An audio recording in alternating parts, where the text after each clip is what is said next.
Josh Rosen was my favorite quarterback in the 2018 NFL Draft. Coming out of UCLA, Rosen was accurate, he had great fundamentals, and he was one of the most pro-ready quarterbacks I've seen in some time. While he wasn't the starter in Week 1, he got his first official start on Sunday. The Cardinals hosted the Seahawks, and while statistically he didn't play well, those numbers are misleading. Rosen finished the game with 180 yards and a touchdown, but as I was going through his tape, I counted 5 drops. This easily would have put him up at over 300 total yards. Now, every quarterback will deal with a few drops here and there, but some of his on Sunday literally cost him the game. We'll start this breakdown with the most blatant example of what I'm talking about. The Cardinals have a 1st and 10 in the middle of the second quarter. After motioning the tight end, Rosen runs play action. He then finds the safeties after the snap and sees that J.J. Nelson is about to get open on his post route.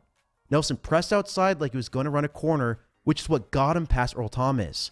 Rosen put the ball in an almost perfect spot down the field, but Nelson simply dropped it. He couldn't hang on to what would have been a 58-yard touchdown. As I said before, drops cost him the game.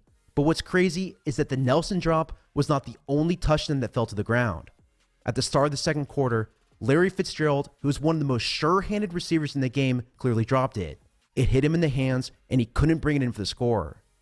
Before moving on from this play, I want to show you something that really excites me about Rosen. At UCLA, he did such a good job manipulating the safeties, and he did that on this play as well. The Seahawks are playing with a 3-deep 5-under zone coverage. This is an 8-man scheme meant to confuse Rosen and shut down his options. However, Rosen toyed with Earl Thomas like he was a rookie. He completely looked him off after the snap.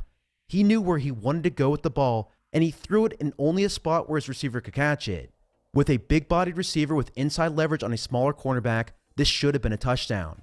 Again, this was a very good throw, and he was let down by his offense.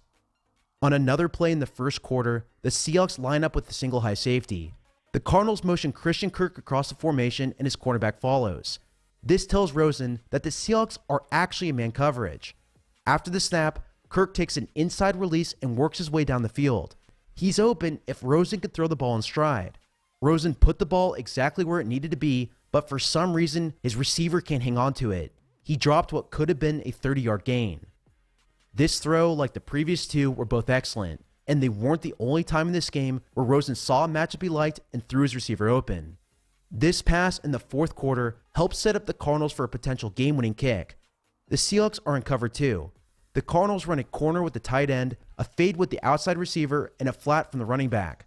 The combination of the fade and flat dragged the 2 underneath defenders outside, while the corner route found the space between zones. Rosen saw that his tight end has outside leverage on his linebacker, so he placed the ball over his shoulder. This was put in a perfect spot for him to reel it in for a 21-yard gain. Outside of these plays, Rosen consistently did a good job going through his progressions. He would make a good pre-snap read, and then he would convert that into a solid post-snap decision. After going through his tape, I really only saw a few mistakes in this game. He had this missed opportunity on the goal line. In this play, he didn't see his receiver breaking open on what could have been a touchdown to the back corner of the end zone. The Cardinals run a play called Dusty. This play features 2 in routes from the outside receivers while the slot runs a corner. Typically, the corner route is meant to hold the safeties in his zone defense, but sometimes you get a blown coverage like this one. Rosen wants to throw the ball to Fitzgerald at first, but since he's covered, he moves on to his outside receiver. If only he just saw the slot receiver breaking open, this could have been a touchdown. Beyond this play though, there honestly wasn't much else that he missed. He would occasionally force a throw to a covered receiver, but most of the time, his passes gave his offense a chance. I really like what I saw from him in this game. In my opinion, Rosen is already a huge improvement for this offense, and if his receivers can just hang on to the ball, Arizona has a legitimate chance of competing in the future. Well, that's all I have for you in this one. For the rest of the season, MyBookie is my official sponsor. If you want a 100% sign-up bonus for up to $1,000, you can use the promotion code Samuel100. I'll continue doing breakdowns like this one all season long, and on Saturday mornings, I'll also be giving betting advice as well. You are more than welcome to join in or bet against me, or bet on one of the many other sports and games they offer. Thanks again for all of your support and for watching my videos. If you want to keep this channel afloat, you can support me on my Patreon account, or you can find me on Twitter at Samuel R. Gold.